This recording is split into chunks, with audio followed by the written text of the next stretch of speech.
Hey guys, welcome back to Ben Talk Sports. So now that the playoffs are only about 10 games away and people are now switching their focus and priorities to the postseason.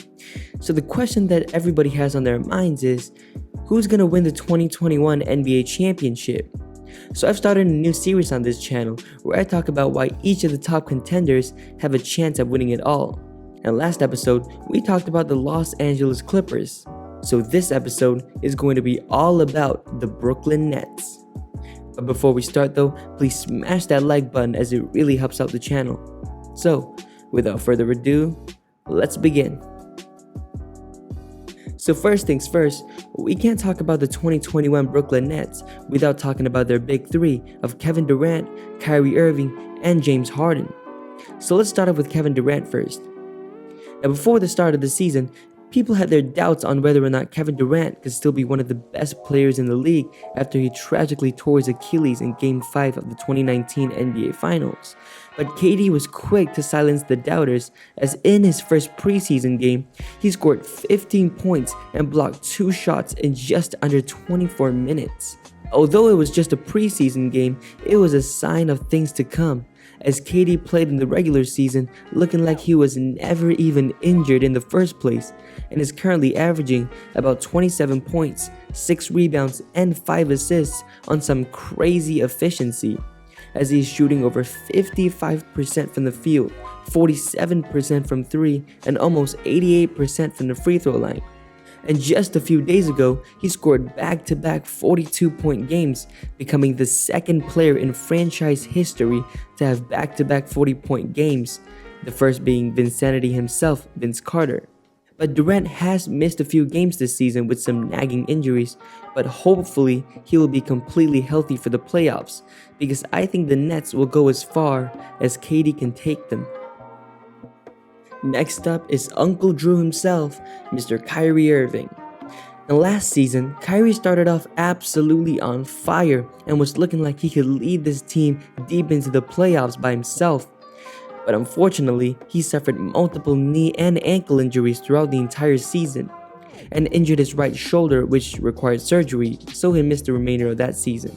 But this year, he has come back healthy and, similar to KD, has not missed a beat, as he is averaging about 27 points, 5 rebounds, and 6 assists while flirting with a 50-40-90 season.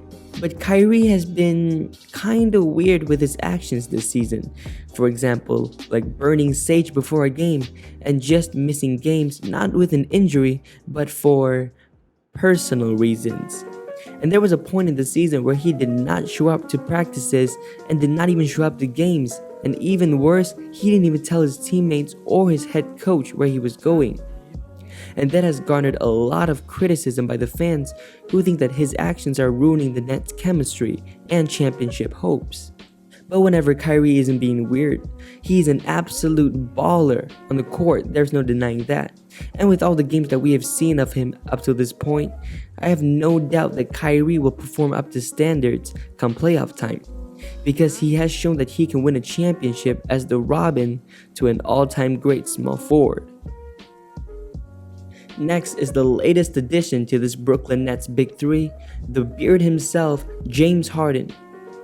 So in case you've been living under a rock for the past 2 years and don't know what happened with James Harden, here's a quick summary. So after a disappointing exit from the playoffs last season, Mike D'Antoni decided not to return as the Rockets head coach, and then just a few weeks later, Daryl Morey decided to step down as the Rockets general manager, cited that it was because of personal reasons. And with 2 people that meant so much to Harden leaving the organization, Harden decided that he did not want to be in Houston anymore. So he decided to skip practices, go to strip clubs, and ignore health and safety protocols, until the Rockets were left with no choice but to trade him. And before he was even traded to the Nets, I made a video about why I don't think that would be a good fit. But now looking back at it, I was so very wrong, because James Harden just really needed a change in scenery to become a completely different player. And he has shown that he can adapt his game to whatever the team needs. You need Harden to score 40 points? He can do that. You need him to facilitate and set up his teammates? He can do that. You need Harden to carry this team without KD and Kyrie? he can do that too. And in just 34 games in Brooklyn, he has already broken their franchise record in triple doubles. So that's why before his hamstring injury, he was firmly in the MVP race. And Kyrie even came out and said that Harden is now the point guard of this team and that he will play shooting guard. So overall, I was wrong about Harden not being able to adapt his game, and he is proving why he is one of the best offensive players ever. Now let's talk about some other players that are contributing. First is the latest mid-season signing in Blake Griffin. When the Nets initially signed Blake, it didn't look like that big of a deal considering he looked quote-unquote washed in Detroit. But ever since he got to Brooklyn, he has showed some new life and is averaging a solid 10 points and 5 rebounds off the bench. And we also can't leave out the other role players as well. Guys like Joe Harris, who is shooting over 48% from behind the arc, DeAndre Jordan, who can still catch lobs and get rebounds, Jeff Green, who despite being 34 years old is still throwing down monster jams on people, and Bruce Brown, who is like a center trapped in a point guard's body. And overall, I think that first-time head coach Steve Nash and their entire coaching staff did a really good job managing a team dealing with a lot of egos and injuries, so props to them as well. But the only criticism I have for this team is their lackluster defense, because offensively, they have statistically the best offensive rating in NBA history, but they are ranked as the 4th worst defense in the entire league. Now, the last team to finish this low in defense and still won a championship is the 2001 Lakers. But we all know that they turned up their defense 3 notches in the playoffs, and then they were just coasting through the regular season.